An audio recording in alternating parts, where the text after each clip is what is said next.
कल केंद्रीय शिक्षा मंत्री रमेश पोखरियाल ने देश के 38 शिक्षकों को प्रतिष्ठित सीबीएसई टीचर्स अवार्ड 2020 से नवाजा। इस कार्यक्रम में न केवल देश से बल्कि विदेशों से भी 3 शिक्षक शामिल थे जो सीबीएसई स्कूल के टीचर्स हैं। राजस्थान से इन शिक्षकों में केवल एक महिला शिक्षक शामिल थी जो थी अनीता मिश्रा। अनीता मिश्रा बिरला एजुकेशन ट्रस्ट पिलानी द्वारा संचालित आवासीय बालिका विद्यालय बिरला बालिका विद्यापीठ में वाइस प्रिंसिपल हैं और बायोलॉजी पढ़ाती हैं। अनीता मिश्रा ने इस बार का सीबीएसई टीचर्स अवार्ड प्राप्त कर पूरे प्रदेश को गौरवान्वित किया है। पेश है एक रिपोर्ट। ये है झुंझुनू के पिलानी में संचालित बिरला एजुकेशन ट्रस्ट की बिरला बालिका विद्यापीठ स्कूल की डीन एकेडमिक्स अनीता मिश्रा। अनीता मिश्रा को कल केंद्रीय शिक्षा मंत्री रमेश पोखरियाल ने इस वर्ष का सीबीएसई का सबसे प्रतिष्ठित सीबीएसई टीचर्स अवार्ड 2020 से सम्मानित किया है। वर्चुअल हुए कार्यक्रम में झुंझुनू एनआईसी के जरिए शिक्षा मंत्री से रूबरू होकर अनीता मिश्रा ने अवार्ड प्राप्त किया है। अनीता मिश्रा ने बताया कि वे 27 सालों से शिक्षा के क्षेत्र में ऑलराउंडर के रूप में काम कर रही है। वैसे तो वे बायोलॉजी की टीचर है, लेकिन उन्होंने हॉस्टल संभालने से लेकर एग्जाम कोऑर्डिनेटर, एकेडमिक कोऑर्डिनेटर तक का दायित्व बखूबी निभाया है। उन्होंने अपने 27 साल के करियर में हमेशा बेस्ट देने की कोशिश की है। उन्होंने यह भी बताया कि सीबीएसई हर साल उत्कृष्ट सेवा देने वाले टीचर्स को सम्मानित करता है जिन्होंने लीक से हटकर काम करते हुए बच्चों के सर्वांगीण विकास के लिए कुछ किया हो। हर प्रतिवर्ष सीबीएसई एक अपने ऐसे टीचर्स जो उत्कृष्ट सेवाएं देते हैं अपने विद्यालयों में और अपने बच्चों के लिए कुछ स्पेशल काम करते हैं, उसके लिए इनोवेटिव प्रैक्टिसेस के लिए टीचर्स को अवार्ड देता है सीबीएसई। तो इस बार मैंने भी सोचा मैं भी अप्लाई करती हूँ and I did apply for that और थैंकफुली मुझे ऐसा अवार्ड आया है। मैं 27 सालों से काम कर रही हूँ। पहले 8 साल मैंने आईसीएसई स्कूल में काम किया और लखनऊ में थी मैं, और उसके बाद में सन 99 से 1999 से मैं बिरला बालिका विद्यापीठ पिलानी में हूँ और तब से मेरा सब्जेक्ट है बायोलॉजी। और मैं फिलहाल अभी इस समय 2015 से डीन एकेडमिक्स हूँ। उसके पहले 2007 से मैं एकेडमिक कोऑर्डिनेटर रही हूँ बिरला बालिका विद्यापीठ में, और उसके पहले भी मैं हॉस्टल का काम भी देखती थी।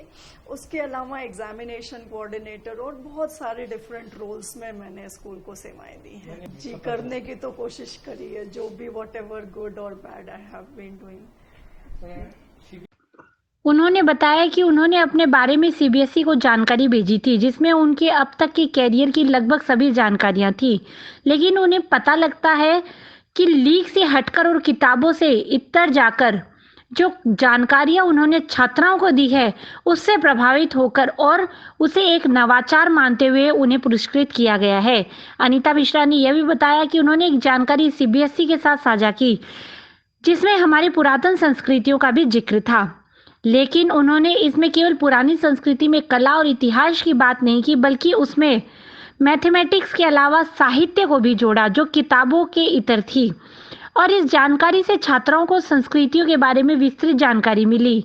यह बात सीबीएसई को संभवतः सबसे अच्छी लगी और उन्हें चुना गया। जो मुझे ये लगा कि मैं हमेशा इंटरडिसिप्लिनरी प्रोजेक्ट्स में विश्वास करती हूँ, जिसमें हम क्या करते हैं, कोई भी विषय हम पढ़ा रहे हैं तो हम उसका पूरा फुल होलसम पढ़ाते हैं, होलिस्टिक।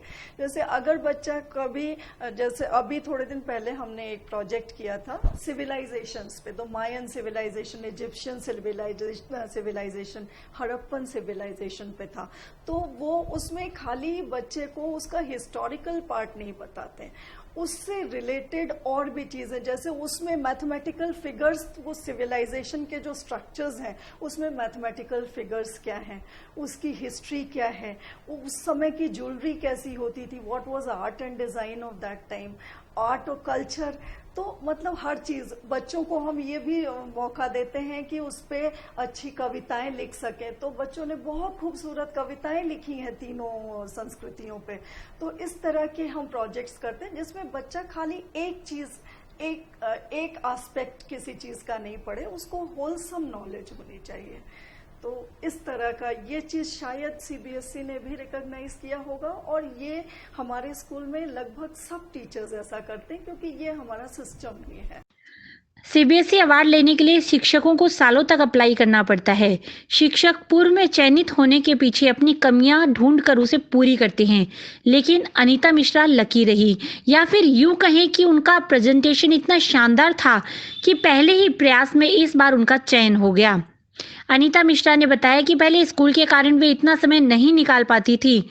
मन में तो सालों से था, लेकिन इस बार उन्हें समय मिला तो उन्होंने इसके लिए अप्लाई किया। साथ ही बीईटी निदेशक मेजर जनरल एसएस नायर ने भी उन पिछले दिनों एनुअल कॉन्फ्रेंस में कहा था कि बीईटी की सभी स्कूल प्रिंसिपल को सीबीएसई टीचर्स अवार्ड मिल चुका है, लेकिन अब वे चाहेंगे कि स्कूल के टीचर भी अब अवार्ड को ले। उसी दिन वो बात क्लिक कर गई और उन्होंने इसके लिए प्रयास शुरू कर दिए। स्कूल और प्रबंधन का सहयोग मिला, जिससे आज ये हासिल हुआ है। ये पहली बार ही मैंने सर अप्लाई किया। सोचती तो थी कई सालों से, लेकिन नहीं समय निकाल पाई, और इस बार मैंने सोचा चलो इस बार घर पे भी थी तो थोड़ा बच्चों को पढ़ाने के साथ में मुझे थोड़ा अपने लिए और टाइम मिल गया, तो मैंने सोचा चलो इस बार ट्राई करती हूँ।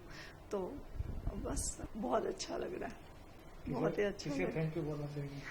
मैं अपने पूरे विद्यालय के सारे पूरे अपने फ्रेंड्स फ्रेटर्निटी को, अपने प्रिंसिपल को स्पेशली, मेरे डायरेक्टर जो हमेशा हम पे विश्वास करते रहे हैं, हमेशा हमको मोटिवेट करते रहे हैं नई नई चीज़ें करने के लिए। पिछली बार हमारा एनुअल कॉन्फ्रेंस हुआ था बिरला एजुकेशन ट्रस्ट का, मुझे याद है उन्होंने उसी मंच से पहली बार बोला था कि अब तो हमारे प्रिंसिपल्स को तो लगभग नेशनल अवार्ड्स आ चुके हैं, और अब मैं एक्सपेक्ट करता हूं कि हमारे टीचर्स भी करेज गैदर करें और दे शुड ऑल्सो अप्लाई। सो वो बात उस दिन मुझे क्लिक कर गई, मैंने सोचा मैं करके देखती हूँ इस बार। और फिर मेरी प्रिंसिपल तो हमेशा उन्होंने मेरे ऊपर जितना विश्वास किया मैं सोच नहीं सकती। उन्होंने 2006 में विद्यापीठ ज्वाइन किया, और उसके बाद से ही मेरा और उनका, एक तो हम दोनों का सब्जेक्ट भी एक है, हम दोनों बायोलॉजी के हैं, प्लांट्स पे इन पे बहुत इंटरेस्ट हमारा बहुत मिलता है। तो इससे वो हमेशा मुझे प्रोत्साहित करती रही, जो कुछ भी उनको लगा मुझ में अच्छा है उन्होंने वो चीज़ का अवसर दिया मुझे करने के लिए स्कूल में, और धीरे धीरे करते करते उनके सपोर्ट से आज जो भी हूँ, मैं जो कर पाई हूँ बच्चों का अच्छा बुरा सब करती रही हूँ। उसके अलावा मैंने देखा, अनीता मिश्रा ने अपने सब्जेक्ट के बारे में जानकारी देते हुए बताया कि वे बायोलॉजी की टीचर हैं। इस बार उनकी हर छात्रा ने 93.7 औसत प्रतिशत के साथ एग्जाम क्लियर किया है, जो एक बड़ी उपलब्धि है।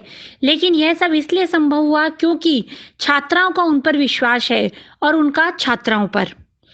वे उसी तरीके से पढ़ाती है जैसा छात्राओं को समझ में आता है, और वे अच्छे से उसे समझ सके। उन्होंने बताया कि उनको यह फायदा और मिलता है क्योंकि उनकी स्कूल आवासीय स्कूल है। ऐसे में उनके पास एक पीरियड ही है, यह चिंता नहीं होती। वे 24 घंटे के हिसाब से छात्राओं के बीच रहती है और उन्हें पढ़ाने के अलावा उनकी डाउट्स क्लियर करती है। वे यह समझकर छात्राओं के बीच रहती है कि हॉस्टल में वे ही उनके पेरेंट्स हैं, टीचर हैं, गाइडर हैं। लगातार जो भी मेरा 12th क्लास का रिजल्ट रहा है बायोलॉजी का, वो कंसिस्टेंटली बहुत अच्छा गया है। इस साल मेरा क्लास एवरेज 93.7% है। तो ये इतना औसत लाना इतना आसान नहीं है। बच्चों को भी मुझ पे विश्वास है और मुझे भी अपने बच्चों पे बहुत विश्वास है। जो मैं कहती हूँ, जिस तरह से पढ़ाती हूँ, जिस तरह से उनको समझ में आता है, उनके फ्री टाइम में उनके साथ बैठ करके पढ़ाना पढ़ना मुझे अच्छा लगता है। तो वो शायद मेरे बच्चे भी पसंद करते हैं, और इसलिए। और मेरे टीचर्स, मेरे कलीग्स बहुत बहुत कोऑपरेटिव हैं। मेरे coordinators, they are so good. जब भी कोई भी हेल्प हमें चाहिए, कोई नया प्रोग्राम हम सोचते हैं, सारा स्कूल तुरंत लग जाता है, सारे टीचर्स, कभी कोई नहीं। एक तो रेजिडेंशियल स्कूल है हमारा, तो इसलिए हमें ना कोऑपरेशन और टाइम बहुत होता है हमारे पास। 24 आवर्स का टाइम है हमारे पास। बच्चे हैं, हम हैं, तो हमें बहुत अच्छा स्पैन मिलता है। बच्चों को हम पे इसीलिए ज़्यादा विश्वास होता है क्योंकि उनके पेरेंट्स तो हैं नहीं यहाँ पर, तो हम ही पेरेंट्स हैं।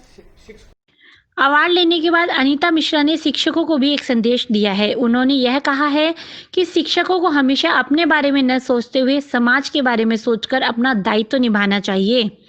उन्होंने बताया कि शिक्षकों के पास देश का भविष्य निर्माण करने की बड़ी जिम्मेदारी है। चिकित्सकों की तरह शिक्षकों के पास भी महत्वपूर्ण कार्य है। चिकित्सक जीवन बचाते हैं तो शिक्षक जीवन जीने का तरीका सिखाते हैं। इसलिए हमें अपनी जिम्मेदारी पूरी ईमानदारी से निभानी चाहिए। किताबी ज्ञान के अलावा संस्कार और आगे बढ़ने के लिए विद्यार्थी में आत्मविश्वास पैदा करना हमारी ही जिम्मेदारी है। मैं यही अपने फ्रेंड्स को, अपने कलीग्स को, अपने टीचर्स को ये बोलना चाहती हूँ कि हमेशा जो काम करें वो बिल्कुल सेल्फलेसली करें। कुछ अपने बारे में ना सोच करके समाज के बारे में सोच करके अगर काम करें और ये सोचें कि ये बच्चों की सबसे बड़ी जिम्मेदारी जो किसी के ऊपर डाली जा सकती है वो फ्यूचर ऑफ द नेशन बच्चे ही हैं। और हम टीचर्स के अलावा इतना बड़ा सौभाग्य और किसी को नहीं मिलता है। तो ये सोच करके कि हम एक बहुत नोबल काम करने जा रहे हैं, डॉक्टर्स के जैसा ही हमारा भी रोल है। जैसे डॉक्टर्स हमें लाइफ देते हैं तो हम जीने का तरीका सिखाते हैं। तो उस तरह से रिस्पॉन्सिबिलिटी हमें अपने समाज में निभानी चाहिए। और मैं आशा करती हूँ कि मेरे विद्यालय से हर वर्ष एक सीबीएसई टीचर अवार्ड मिले। वर्चुअल अवार्ड सेरेमनी में झुंझुनू एनआईसी में अनीता मिश्रा के साथ सीबीएसई के city district coordinator doctor Ravishankar Sharma ने भी हिस्सा लिया। उन्होंने बताया कि झुंझुनू के लिए बड़े गर्व की बात है कि पूरे राजस्थान की हजारों सीबीएसई स्कूल में से केवल एक ही स्कूल की शिक्षिका को यह पुरस्कार दिया गया है। इससे हमारी गुणवत्ता, योग्यता और पढ़ाई को लेकर हमारे नवाचारों को बल मिलता है।